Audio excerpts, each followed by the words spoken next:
What's going on, everybody? Welcome to Jack Ramsays. Danny Marang here on a Sunday night. Sorry, it has been a long time between the trip to Army Navy. There we go. Yay, behind me. Me losing my voice, getting sick, the holidays, and some personal stuff. I just did not have the width, capacity, the ability, a million other things. To also do the pod on top of TV, on top of radio, on top of everything else, on top of writing. So this one took the hit. So I apologize for that. I don't plan on it happening again. I hope it doesn't happen again. But thank you all for being here. Thank you all for riding with me. It's been a ride the last couple weeks. So without diving into that, there's plenty to get into. I have a lot of questions from you. A lot of you are asking about trades. I mean, it's that time of year. I mean, to be honest, any time of year, a lot of you are asking about trades anyways. We'll talk about some developments that I've seen from the Trailblazers, kind of where they're standing currently right now in the league, what we've seen from a lot of the young guys, what we've seen from the team in general, and then kind of what to expect here as we progress through the rest of the season as I close my tabs on accident because I am trying to be a better person and not keep 1,000 tabs open like a complete sociopath. But I just can't not do that. So here we are. Blazers are currently 13-25. And if you've listened to the postgame show on Rip City Wrap Up, or if you listen to the radio, Dusty and I'm not too bothered necessarily about with where they are right now. A bunch of people are winning too many games. I didn't think they were going to be one of the 2 or 3 worst teams in the league. I thought they would be the 4th or 5th worst team in the league. That's where I honestly thought they were going to be. And then, you know, the Pelicans getting in there added another team to that mix. There's not much you can do in that. Otherwise, the old handy-dandy folks, Ben folks cleaning the glass, the Blazers have outperformed their net rating by 3.5 games. Sometimes you're going to get in some games and you're just going to win some games. Just how it goes. I had a tweet the other day that highlighted and captured where the Trailblazers are as far as like their win totals in the not their win totals, the games that have kind of gone their way. And it's been interesting to see the I guess everybody kind of has their own lens that they kind of see things through. But when I look at the point differential in these games, it's pretty easy to see what happens. They have a handful of games that are within 5 points. 1, 2, 3, 4, 5, 6, 7, 8, 9. 9 of their 38 games?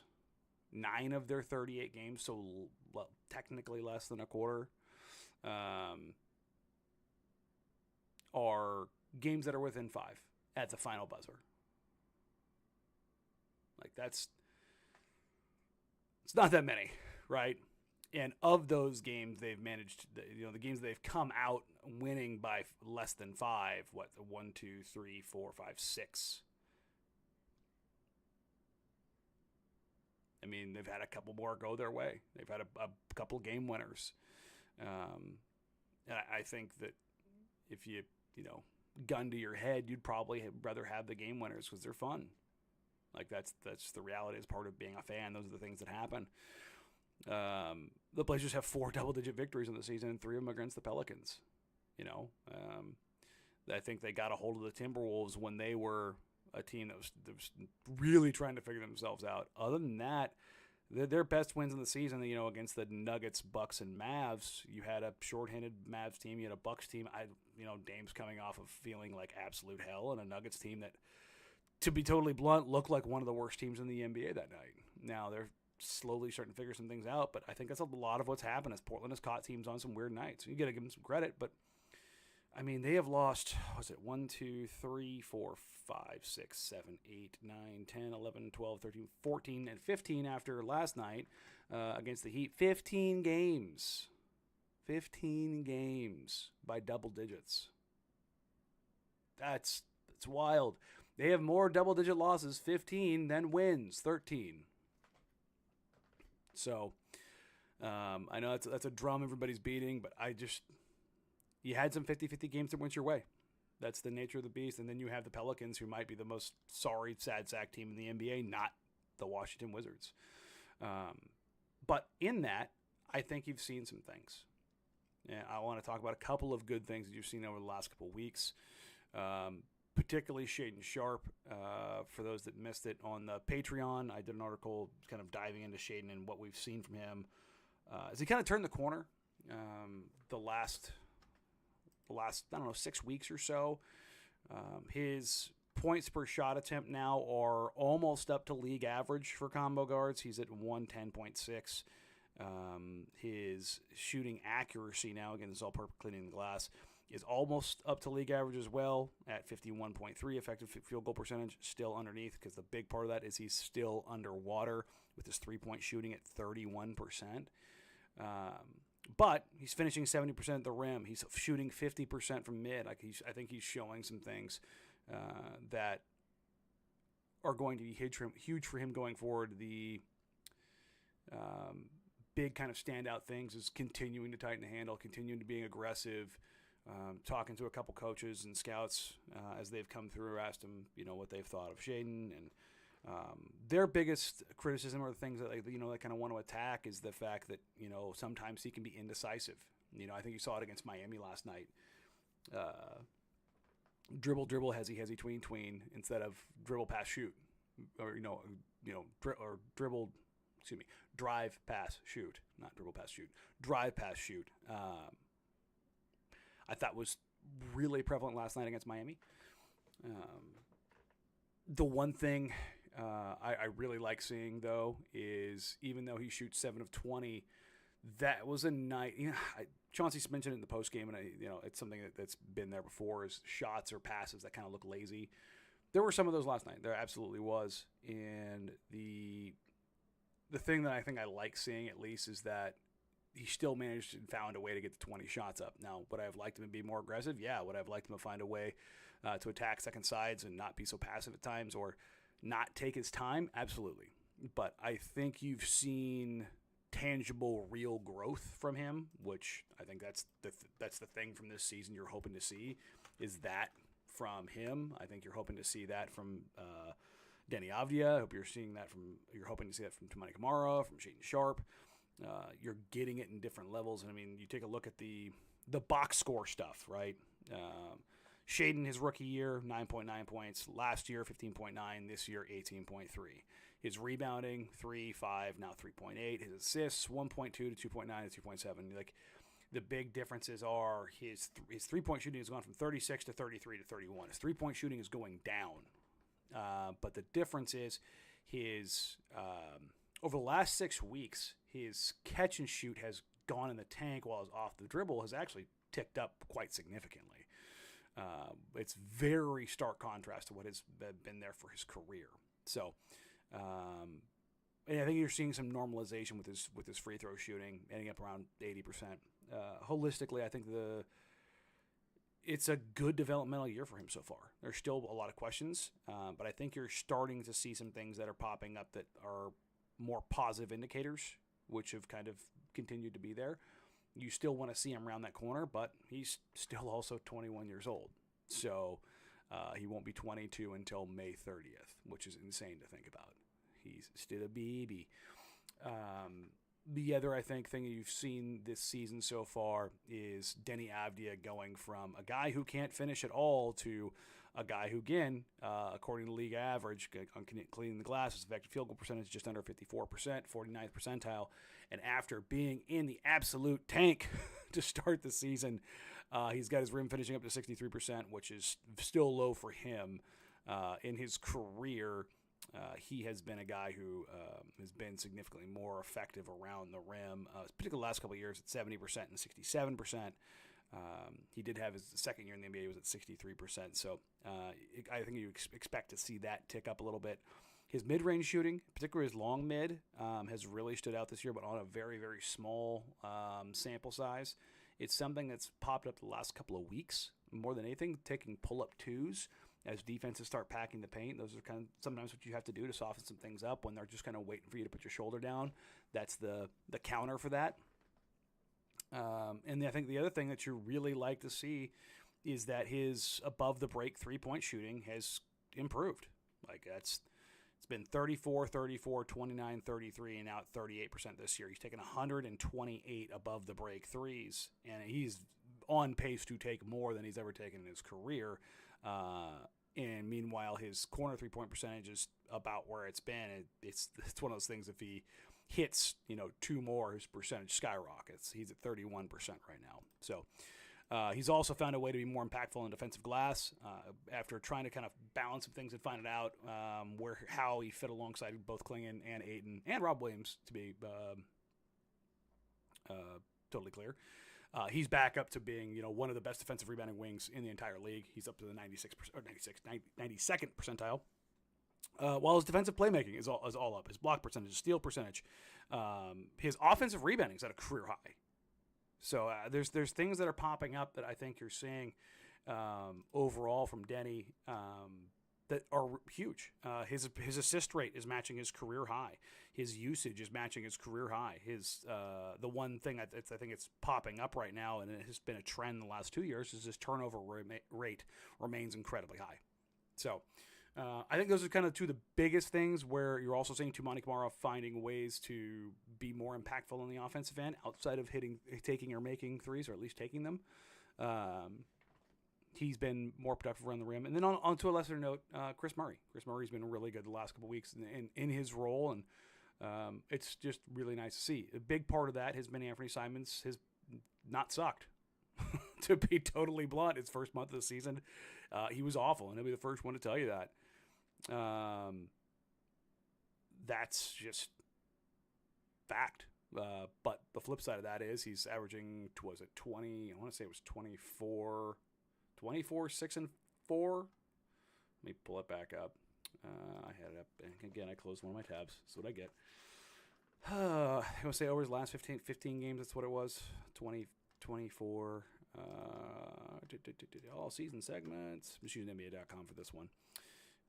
Let's see. Portland Trailblazers. He's at 22. He had a couple stingers in there. So 22, 6 and 3 on NBA.com pop-ups. My God. On 46, 40, 94 splits, which that'll do it. And again, kind of falling in line. In that stretch, Shaden Sharp, 19 points, 4 rebounds, 3 assists on 47, 35, 78 splits. Denny Avia, 17, 7 and 4 on 52, 38, 78 splits. Like, those are things you want to see. Toumani Camara, 10.7 boards, 2 assists. Big part of that being 2.5 rebounds, offensive rebounds, while also generating 2 stocks. And I think that's another thing I know I'm just talking about a lot of numbers right now, but this is kind of the holistic reset before we dive into everybody's questions of kind of what we've seen from a lot of the young guys. And it's nice to see that, there are things you can start like writing down, like, okay, I can see this more. I believe in this more. Why? Like, what are we getting out of this season? And I think there's actual markers that make sense. And I think that's a promising note. Donovan Clingan got that day off and then came back on this road trip and has looked like himself again. I think that's been huge. He hit the rookie wall. He mentioned it in the postgame last night. I've tried to tell everybody. I've seen the comments on Reddit. Donovan Clingan's not in shape, guys. He can't play 30 plus minutes. Like, he's not in that level of shape. I shouldn't say he's not in shape. He's not in the shape that he needs to be to play 30 minutes. Just not there. He ended up playing a heavier minute dose the other night, and he just didn't have the gas left. Like, he's 7'3", 290 pounds. I'm going to keep just beating that drum. 7'3", 290. I don't think he's ever going to be a guy that plays over 30 minutes. If he does, it's going to be right at 30. He's just so big. There's just so few guys that are that big that can play that kind of minute load. I think he's probably somebody that caps out at 28 minutes. If he can get more than that, great. I'm just not factoring that into stuff going forward. But that being said, he's been better around the rim, both offensively and defensively. As far as keeping his hands up, he just forgot how to catch the ball there for a couple of days. I don't know if it was because his knee was bothering him. It was uncomfortable. Just was unsure with his body. he hit the rookie wall. A million things. Could be personal stuff going on. Again, I'm not saying there's anything wrong. I'm just saying there's a million things that can impact this stuff. I'm not on the road with him, so I didn't get a chance to talk to him. I will say Donovan will join the show here in a couple of days, so we're still trying to knock down exactly which day. But if he's not here for this homestand, we'll get him on the next trip. So he'll be on here relatively soon. He was actually supposed to join us the night after he got hurt. So it's been on the ice. It's been on ice for a little while since then. So there you go. Those are your kind of good things I think you've seen so far through this season. I don't know if anybody else is got others. So many questions in. Apparently my whole internet just spiked. Am I there? Hopefully I'm there.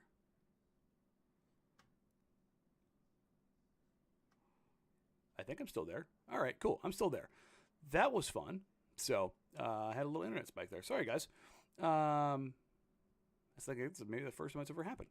But with that being said, you guys sent in a metric ton of questions, and I want to get to as many of those as I can here. So we'll spend a while kind of going through those line by line. And I've grouped some of them up, and then others, if we'll either get to it another time and work our way from there. So we'll start with the juicy stuff. Everybody wants to talk trade because everybody loves player movement. So, Eminem, if I set the line at 1.5 for the over-under, a number of Blazers players involved in the trade before the end of the trade deadline, what are you taking? The under. I am taking the under because I don't think really anybody is going to get anything done. The thing that I keep hearing from every executive in the league is the CBA is prohibitive and no one is able to move the way they want to, because if you make one move, it might prohibit you from making like 4 other. Like that's just the reality of this. Pretty much everyone I've talked to has said that they're going to try to revisit the CBA and make some changes. Like that sounds or feels inevitable. Whether or not that happens, I don't know. Or how, actually not whether or not. When that happens, I don't know. But that's just the world that we're living in. This CBA is just it's not good for a lot of reasons. I think that's a big deal. But player movement is going to be pretty severely hampered. I had one executive tell me that if you're going to make a deal, number one, who's the buyer? Okay? Or how many buyers are out there? Once you get past the buyers, do you have the premier asset, number one, that they're looking for? Number two, do you have it at the right salary slot or price point? Those are the two things that I think are going to pop up. And it's going to be interesting to see who gets trades done. The Jimmy Butler one is obviously the big one that's out there, but is there a trade at the next salary slot that happens? Is the Zach LaVine moved? Is a Brandon Ingram moved? Is a Michael Porter Jr. moved? Is somebody else in that next salary tier moved? And pretty much everyone I've talked to doesn't think that it's necessarily going to happen. Now, my default position for trades is always they are significantly less likely than likely. Always. There were been trades in the past with pertains to Portland where they were coming. Whether it was the CJ trade, whether it was Josh Hart, like they were happening. The other ones, now looking around the league and talking to other teams, every executive that I've talked to that's come through town over the last couple of weeks, it's kind of said the same thing. Some version of, yeah, I don't know. And now a lot of times executives say that while they're also actively talking about things, but it sounds like basically any deal over $20 million is just kind of waiting. And it feels like those deals won't happen until the summer. That's where it feels like the league is at right now. Now, all it takes is one move, and then one triggers another, blah, blah, blah. We've seen that happen more times than I could count. But the general feeling, the general consensus is right now that not many people are going to be wheeling and dealing. Now, there could be deals in like the smaller ones, and I think you're going to see that. I think you're going to see the expiring deals and deals with significantly less financial risk or years or dollar figure, however you want to slice it. Those are the things that I think that are kind of sitting out there. So we're still what? Let's see. Trade deadline's the 6th, so we're 3 weeks away. Yeah, 3 weeks away. So we'll see what it looks like as we start getting closer. Maybe those things change. But as of right now, I'd take the under. That's just the gist of where things sound like they're at league wide. So we'll I'm going to keep checking in on it and see if that changes. But that just kind of where it seems like things are sitting at. So. Chris at Gen X Trailblazers, when would you estimate that Jody Allen will sell the team, assuming Phil Knight is out? Who would be the top candidates in your mind that are out there? Number one, I just don't care right now. I'll be blunt. I am so out on this question because until the league starts looking at expansion, it just doesn't matter. Just I'll start like actively looking at it and thinking about it and diving into it and exploring it, however you want to do it, when the Boston Celtics get sold. Like that's when I'll start going, okay, let's see where this is at, right? Because that's the thing that's holding expansion up. There's, if you read the tea leaves or the rumor wire or the things that are discussed behind the scene, Jeff Bezos is a guy that's been linked to buying the Celtics, and there's a group in line to buy the franchise in Seattle and a group in line to buy the franchise in Las Vegas. But the owners / board of governors, whatever, haven't even like legally broached it. Now, here's the flip side. They don't actually have to vote to ratify it, is what I was told a couple weeks ago. It's one of those things where they could just universally agree on it. Like, hey, but they're not going to do that until they know what the Celtics sell for.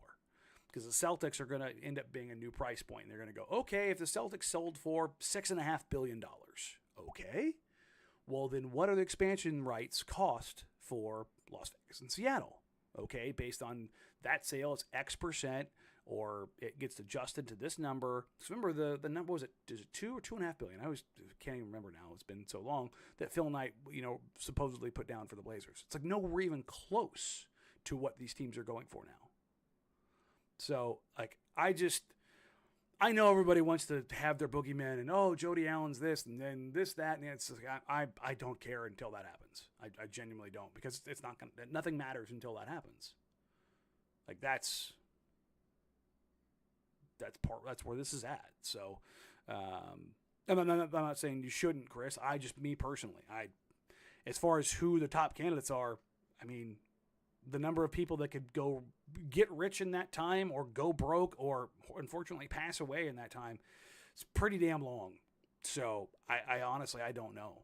Like I would love to have the insight on that, but just nobody has the idea of where these things are at right now. So, Dick Burns, which again, great name. I appreciate it. I'm always going to read it.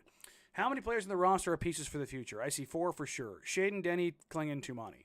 I would agree. Feels like the Blazers are still in a weird spot. Yeah, they are. This is the same thing I've been saying for a while now. Until they get the guy, the other stuff, it's not that it doesn't matter, because I've got to figure out a better way to say this, because I don't want it to say like I don't care. But developing all the side pieces, developing the younger guys, and seeing the guys kind of figure some stuff out. It's fun. It absolutely is. Like I love watching Denny put some stuff together. I love watching Tumani play basketball. I love watching Shaden try to figure this stuff out. Like I love player development. But as far as like advancing the franchise, until they land the star, they are in a weird spot. Every team is in a weird spot until they land the star. That's just what this stuff is. And it's just so much bleeping luck. It's just so much bleeping luck. If it's the Atlanta Hawks, if they flip their lottery odds, instead of this year it's last year, or instead of last year it's this year, if they have Victor Wembanyama or, Cooper Flag, all of a sudden the Atlanta Hawks look super different, right? Like, it's just so much of it is out of your control, and you can try to do this, that, or the other, but it's until you have that dude, it just doesn't matter. God, I gotta stop saying that. But, in a way it doesn't. I should say that. You want to try to win on the margins, win and where you can, so that it helps along the way. But if let's say you develop like two really good guards, and all of a sudden you draft Chris Paul 2.0, Steph Curry 2.0, and you're like, well, this is difficult, and it's like, well, you trade that guy and you go get, it's like, yeah, but everybody knows you're up against it. You got to trade one of them. That's like, it's luck, man. It's so much luck. Now you can try to make your best luck you can, but it's always, it is what it is and those stuff. But yeah, those are the guys that I really think are guys that are here now, that want to be here, that are very much looking at being a part of the future for sure.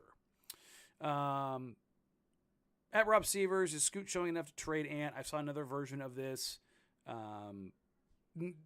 For me, no, but that may not matter. I mean, if you read between the lines in the article that Jason Quick did in The Athletic with Anfernee, like, sounds like Ant's okay being moved now. He's not demanding out, and he's not going to demand out, but I think he can also say is that it's one of those things where I think he's okay moving on now.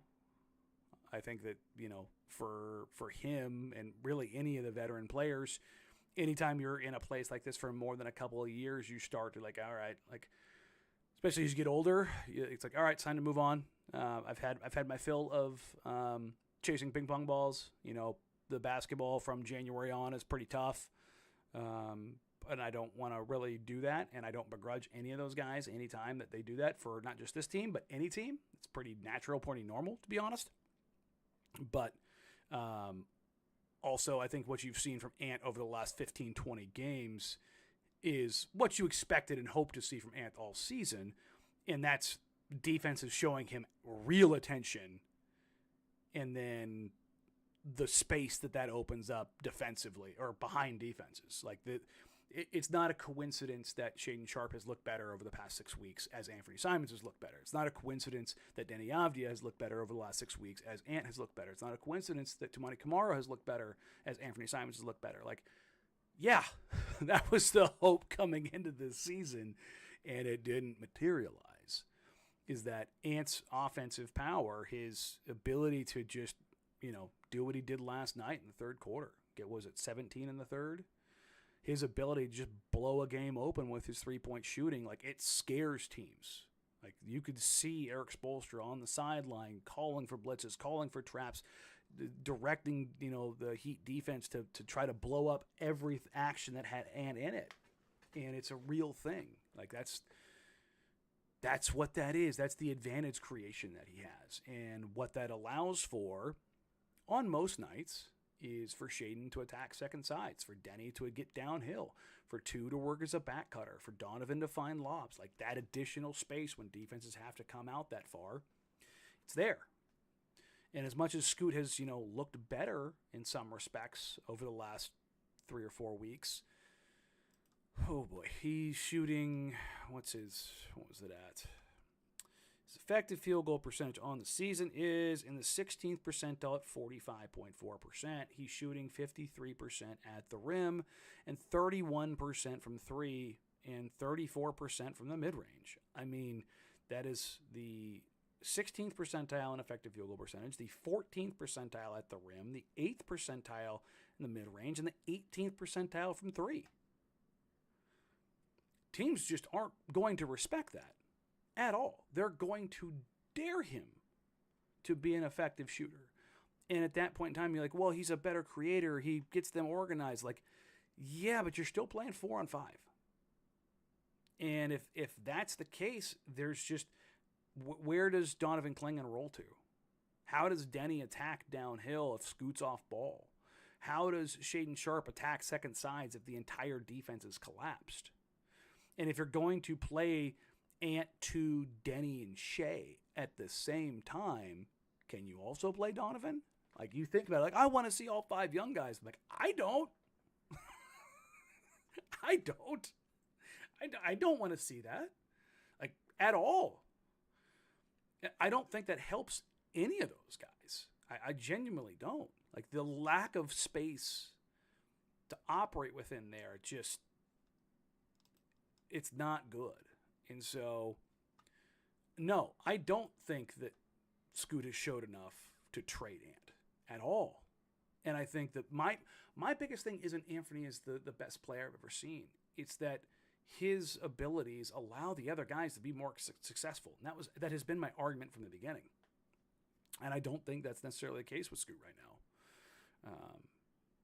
And I think that's something they have to kind of figure out. So it's frustrating. You know, you take a look at that and you just kind of go, what are you doing here? So, Ian asks, what's the counter to the recent Hollinger article? What exactly the Blazers' strategy here? Is this Cronin's ideal vision for rebuilding, or is ownership factor in too? There are 5 teams who are tanking harder, putting Blazers draft range at 1 through 11th, but highest percentage pick is 8th overall. Check back into the lottery, man. This is what I'm going to say every single time. Who's like, but where they're at right now? It's like, okay, 2 teams were going to out-tank them. 2 teams were going to out-tank them out of the gate. No matter what. That was going to happen. Like, they weren't that bad. I had them, again, I'll say this again, as the 5th best team in the league. You could say, well, they should have been the 3rd worst team in the league. Or I said 4th best, 4th worst, record-wise. If you take New Orleans out of this, they're 1, 2, 3, 4, 5. They're 5th worst team in the league. Exactly where I thought they would be. With New Orleans in there, they're 6th. Their expected win-loss right now, their expected win-losses of the season, based on their net rating, is the 3rd least wins. Toronto and Charlotte have outperformed their expectations based on their net rating by a -3 and -2 games. Over the course of 82 games, you would expect those things to kind of even out. They don't have to, because it's an expectation based off net rating that can get skewed by an absolute ass-kicking. And the Blazers have had plenty of those. But, when you take a look at this, the reason you use this is you use this as a lens to help project over longer periods. Because when you look at things over shorter periods in 5-game samples and things like that, those can get incredibly skewed. But if you look at it over the course of 82 games, it's a lot simpler to read, basically. It gives you more runway to look at this stuff and understand kind of the impact. There's a reality where, how many games do they have after the trade deadline? So, let's see. Trade deadline is the 6th, right? And then the All-Star break is the 12th. So from the February 20th on, they have 56 to 82. So they have less than 30 games, 26 games. There's a reality where they go 2-24 down the stretch. We've seen it happen. Like, it's not fun basketball, that's for sure. But, like, we've seen this team do this. So, and if they fall back in the lottery, them's the breaks. You just hope and pray. I don't want them to be one of the 2 worst teams in the league. I don't. I don't. I don't want to. I don't selfishly. I don't want to cover that. I don't want to be around it. It's miserable. Miserable talking to people who are around that stuff in different organizations. It is so toxic. It's just it impacts everyone. The coaching staff, the training staff, the development, the front office. It's like it's a stink that you just can't get off you when you're that bad. When you go full process Sixers, it's miserable. It's miserable. And I just I don't necessarily believe in the ethical tanking, but I think that they're kind of what they're doing now. They're going to be probably pretty unethical about it after the trade deadline, but we'll see how it goes. Ryan West, pick one. USC goes to the playoffs next year, or Blazers go to the playoffs next year, not plan. Think of how these outcomes are possible before selecting. Yeah, I'll take USC going to the playoffs. I don't want the Blazers going to the playoffs next year. I don't want them jump starting into that.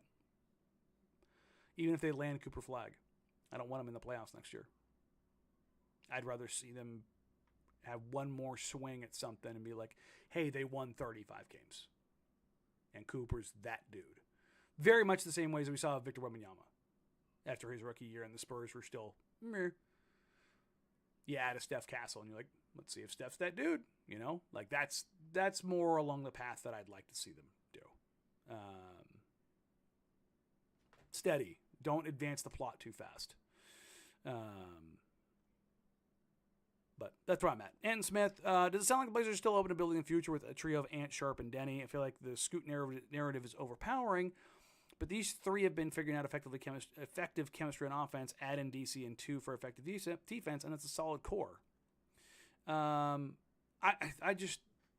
don't think Ant's time is 100% done, but I think he's probably more than likely on the way out. I think that's kind of where things are.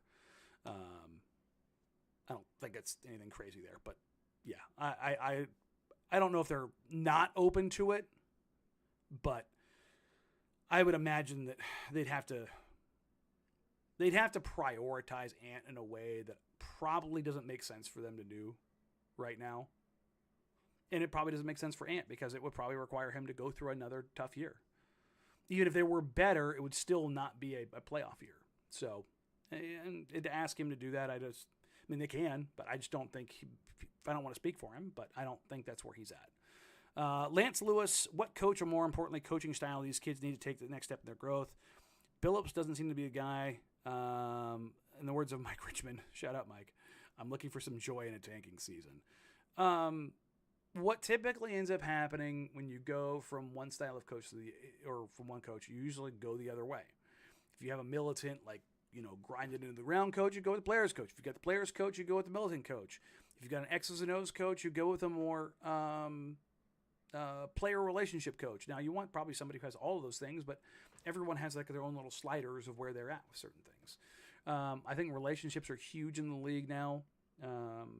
But I also think this is something that's holding very true in the NFL is that if you look up and down, like on the NFL sidelines, it's a lot of the older coaches that rule with an iron fist culturally and organizationally. Like I've had my back and forth with the Miami Heat and Heat culture, but the reason it's been so successful and has lasted for so long is that continuity and that iron fist culture of this is what we do, this is how we're going to do it.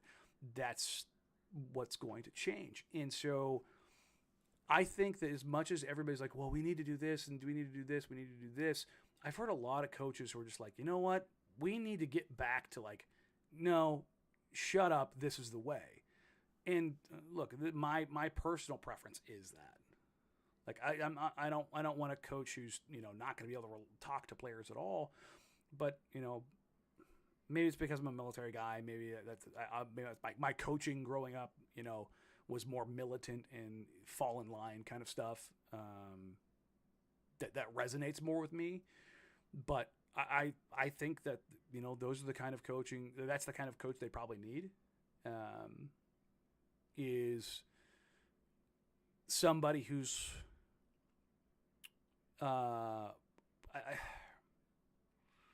because it's not that Chauncey's loose with things. I just think he treats them like I think he would as a player, And I think that's something, and I know it's something the players respect and like about him, and that they can talk to him and he will talk to them eye to eye and man to man. It's not, this, that, or the other.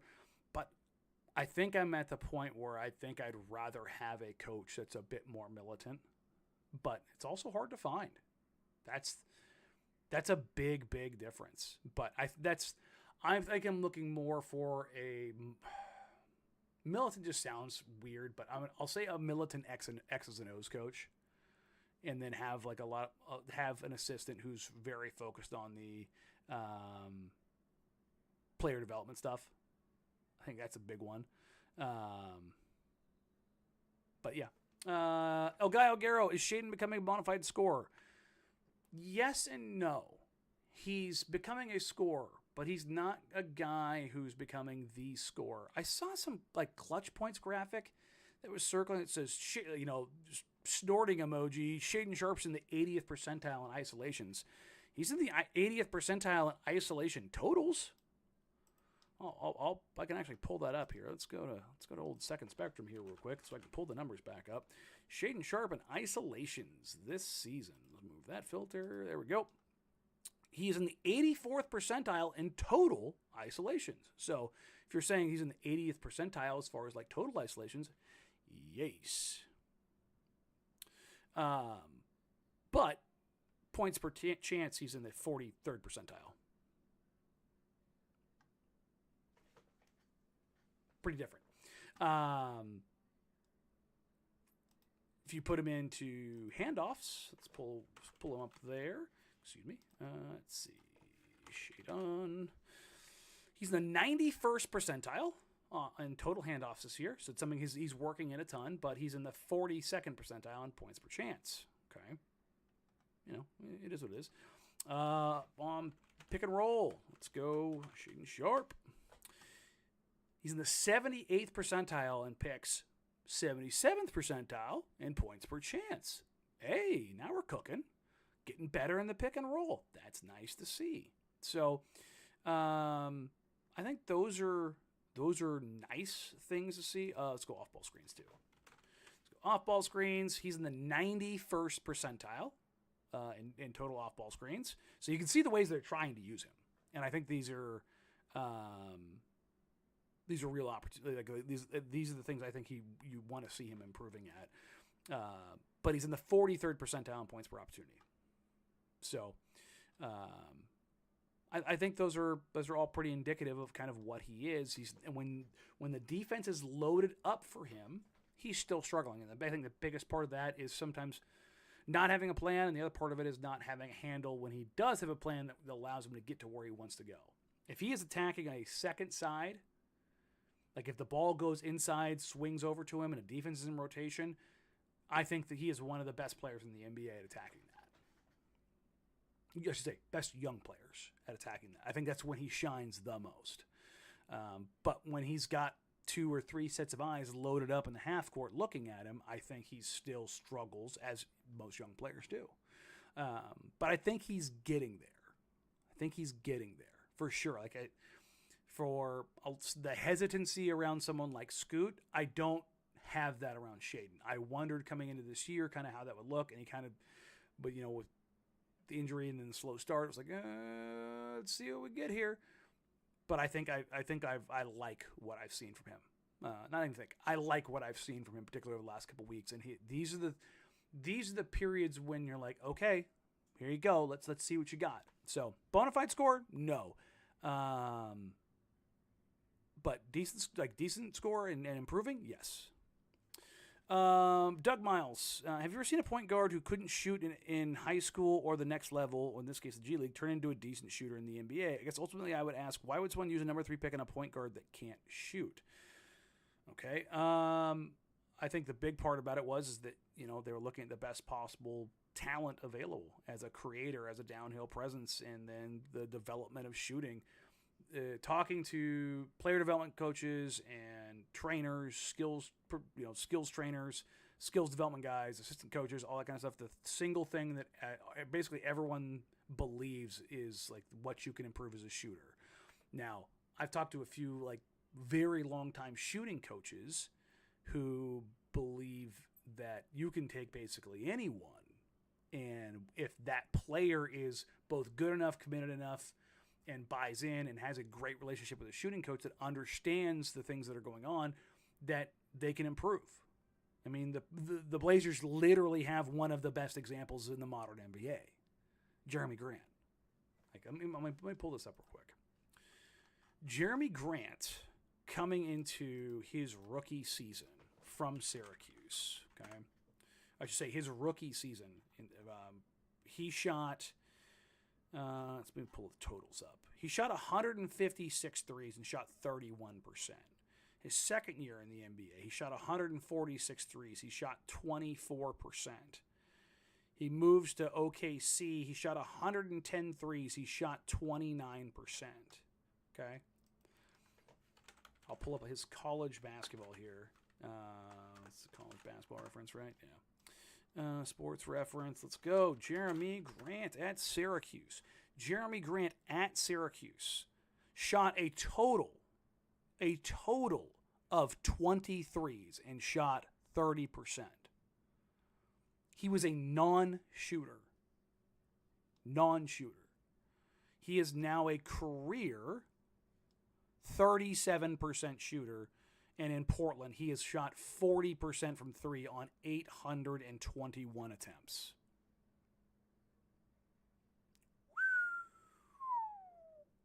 Wow. So, can it happen? Yes. Does shooting get developed? Yes. Are there outliers that exist that come together? Yes. Jeremy Grant also took 5 years to develop his shot. 5. Like, he worked with, I think somebody's written about this. If not, I've talked about it. His shooting coach, John Townsend, is around a lot. I think he's actually works for the Blazers in a capacity now. I don't know his official title. Might be the team shooting coach, or he might just be a contractor analyst. I can't remember. But I've talked to him about Jeremy and like what that process was like, and it was long. And Jeremy had to figure that out. Like, that's the nature of that beast, you know. But does it happen? Yeah. Does it happen often? No. But I think the thought process, the hope was that Scoot's athleticism, his control and his ability to get downhill, were going to end up with him being a rim pressure guard that could develop at least, not to be Russell Westbrook, but to be that style of guard. And whether or not you agree with it, you know, whether that's the right choice of or the right style to have, that's what the league believed. I mean, that's why he was projected to go where he was going. So, I know there's a lot of hindsight of you should have taken this player, this player, this player. It's like you can't do that. You have to evaluate based on the process. That's the reality of that stuff. And I've seen people, they should have taken Amen Thompson. I'm like, and played him where? That's not going to work. It's not an opportunity. You have to have the room. It has to make sense. And those are all the things that happen. So, but as far as the shooting part of it, he showed shooting flashes in the G League. And if you buy into it with a guy who's 19 years old, then you buy into it. That's why so much of this is luck. So much of the draft is a crapshoot. And on that note, I still believe Cooper Flagg is a guy who, air quotes, can't shoot, who's going to be able to shoot it. So,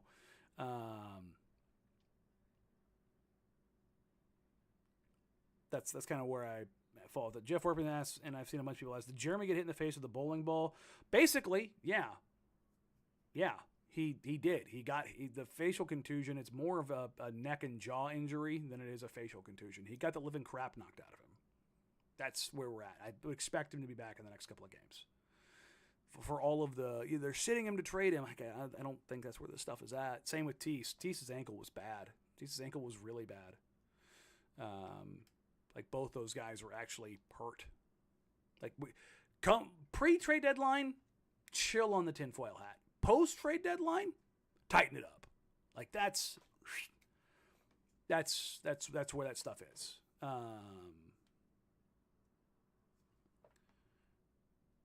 But yeah, we'll get to that stuff when it gets there. David Yepes asks, how many impact players do you see in the next draft? That would depend on your definition of impact players. Like, if you're talking like franchise changers, I think there's two like that you can see pretty clearly in Cooper Flagg and Dylan Harper. Ace Bailey could be that guy. I really like Kasparis. He is a guy that I've had in my base. I think I had him top 10 coming into the season. If I didn't have him 10, I had him like 11 or 12. But I know I had him higher than just about everybody else because everybody called me crazy. But after that, like, it's like, as far as like guys that can be really good, like if Demon figures out how to shoot, 6'9" guy with playmaking, that's pretty good. VJ Edgecombe, if his shooting continues to be improved, not what it was in the first 12 games of the season. Yeah, Trey Johnson, he's a guy that I think people like and don't like. I think his playmaking's not as good as it probably needs to be, but also he can shoot the living hell out of the ball. I think it's a really good draft. I mean, I think this draft is. I think you're going to have some dudes in it that are going to surprise. But as far as like no doubters, I think Dylan and Cooper are like legitimate high end top tier impact players. So, but we'll get into that. I've got to update my mock draft here in the next couple of days, and then I will be heading down to Rutgers, Oregon, February 16th. So I'm going to see Dylan and Ace up close again because I haven't seen them live since Hoot Summit. I want to see how different they look. Let's see what it's at. T-Man asked, do you know if there's any changes from early season Ant compared to the last 6-7 weeks of Ant? Or was it just a slump that he had to get through? A little bit of both. I think mentally he cleared his head. I think physically he got a little healthier. I know he was banged up going into the offseason. And I think it took him a little bit longer to kind of get running into the season.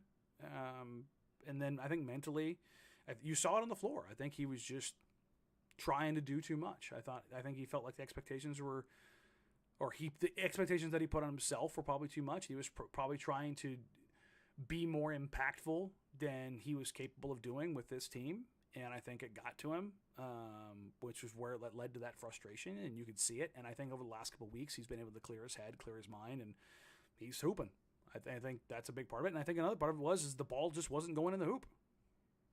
One kind of feeds the other, one hand washes the other. That's how that goes. Dame Goat Cheese. If Time Lord is shop, what return would you like to see us get back? I don't think they're going to actively shop Rob. I think they really like him.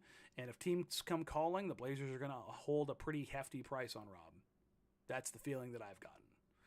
Like, I think if you're talking about the team going forward, they want to go forward with Rob and Clingan. That's. I think stylistically, those are the guys that they for a couple years now, they've talked about wanting to have guys that don't, particularly bigs, that don't need to have the ball. They just screen and roll. Like, screen, get out of the way, be effective, be vertical presences, be rim runners.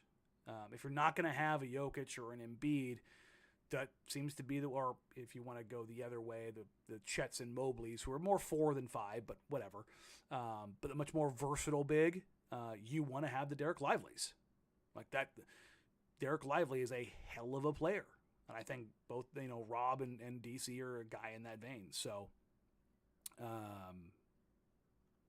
that's ultimately where it's at. I had a bunch of questions about the hair last night. I'll take the hat off real quick for those on YouTube. It's fine now. See, it got wet. It's fine. It's back to its sweet, straight, luscious curls. My wife, yes, she straightened it out last night, and it was a train wreck of epic proportions. It was fun. Had the walk-in photos and got a lot of laughs. I had Chauncey when he walked into the press conference and said, "Hey, what's up, Jimmy?" As I was sitting there. So I sufficiently trolled who I wanted to troll and had my fun with it. But no, I don't think we'll be bringing that back anytime soon, but it might be something I go back to at some point in time, just because it's a little bit of fun. So, but I appreciate everybody had all the fun with it as well. It was a good time. It was a good time. So, there's a couple questions in here as far as like the young players in the league that I'd like to see playing for the Blazers. I mean, Jabari Smith Jr. is the guy that I liked in that draft, and I think that the Rockets would be a team that could possibly make a move if they do. I think it's more probably likely to be this summer, just they're going to kind of see where things sit. And then they'll address things in the summer. But he's a guy that I like. It's not stars that I'm looking for. It's more like, hey, can you find guys that are going to be on potentially good contracts that have skill sets and size, multi-dimensional abilities that I think the Blazers should be looking at. And I think that's in the same vein of like a Denny. Those are the kind of players. And when they made that move, I was a huge proponent of it, and I'm glad that it's working out so far. But yeah, I think that's where it's at. Kenny Whitney asks, when potential trades are being discussed, can media use the term lottery protected and unprotected, so we know what kind of first-round picks are being discussed? I mean, yeah, that's how they go. I think that's anytime we actually talk about it, we'll talk about a good or a bad first, and we'll preface that usually with a protected or unprotected, and that's pretty clear. Like I don't see any unprotected firsts getting moved without, in the immediacy, without some serious capital going either way. So you can make the assumption that protected is going to be there on most picks in general, unless you're talking about a very, very high value asset. So Pete Rousseau says, Scoot giving us a reason to move on. I'm sorry, this is the other one like this. I kind of rolled that one into the other one. Sorry, I thought I saw that one. I knew there was one other one in there. Riley McPhee asked, what's the best and worst case scenario for the Blazers this trade deadline? How confident are you that Cronin get the job done? I don't really know if there's a worst case scenario unless you're talking about like taking back bad money. I know Richmond, he's mentioned it many, many times that, he wants to move guys faster.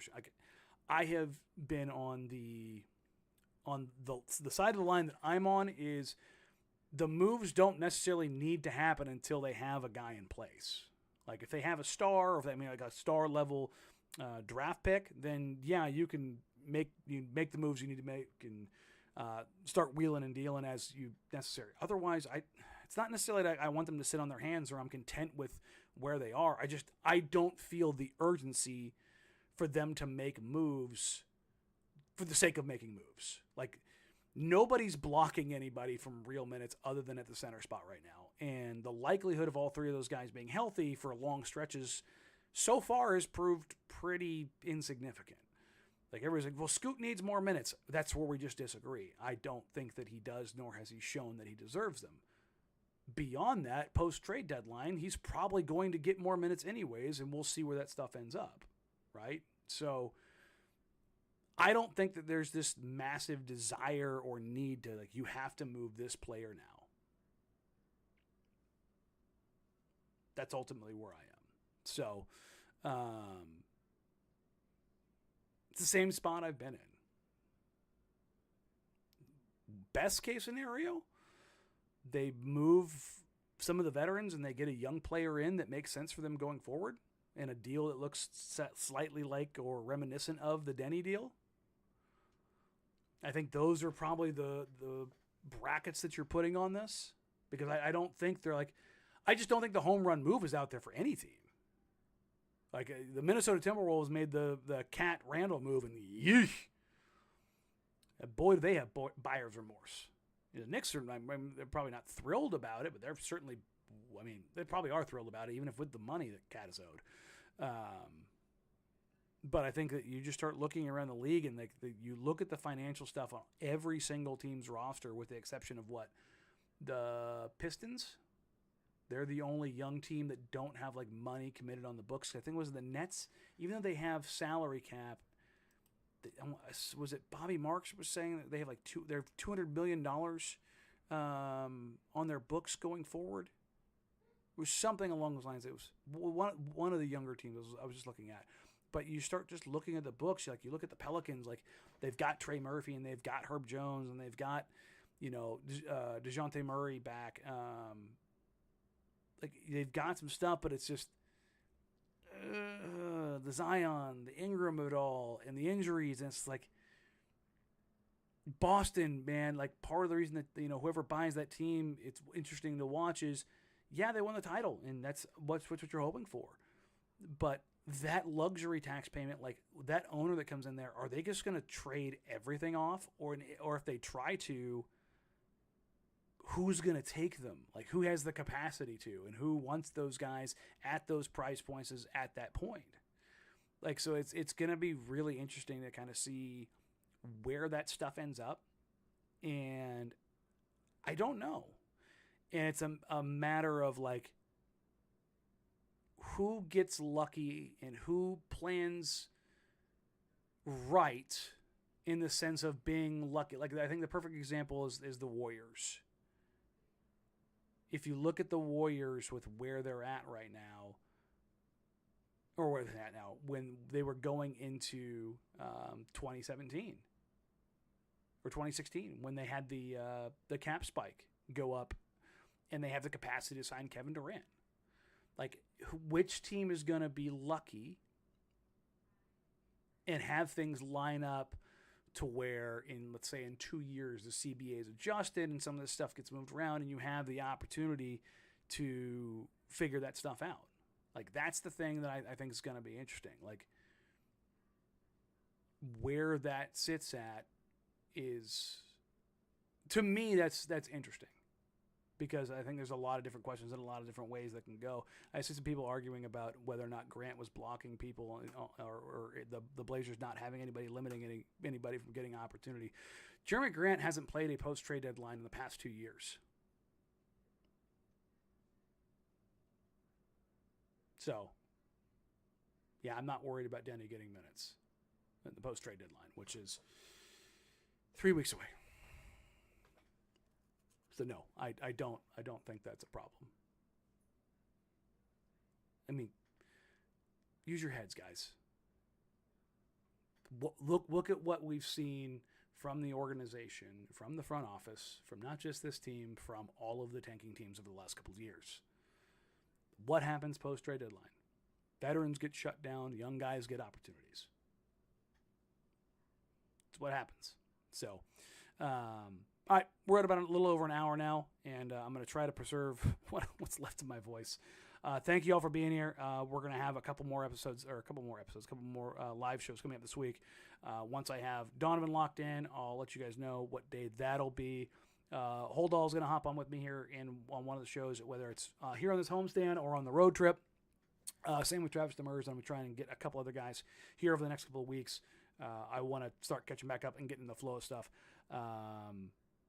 I appreciate you guys. Thank you all for being patient with me and understanding what the last month has been and how ridiculously sideways. So enjoy the next week.